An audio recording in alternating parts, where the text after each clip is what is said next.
पक्ष्यांच्या आवाजाबरोबर आजच्या दिवसाची गोड सुरुवात झाली आणि त्याचबरोबर आजचा दिवस माझ्यासाठी खूप मोठा आणि खास आहे. कारण आज माझ्या लहान्या मुलाचा आहे वाढदिवस. एक एक दिवस, एक एक आठवडा, एक एक वर्ष पुढे चाललं आहे आणि तसंच हे माझं छोटंसं गोंडस बाळ सुद्धा मोठं होत चाललंय. तो कितीही मोठा झाला तरी माझ्यासाठी छोटंसं गोंडस बाळच राहणार.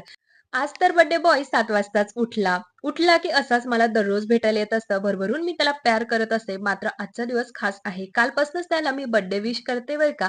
दिवस खास आहे म्हणून भाजी छान व्हावी. तर सकाळी-सकाळी आज मी टिफिनला दोघांना, तिघांनाही आज पनीरची भाजी देणार आहे.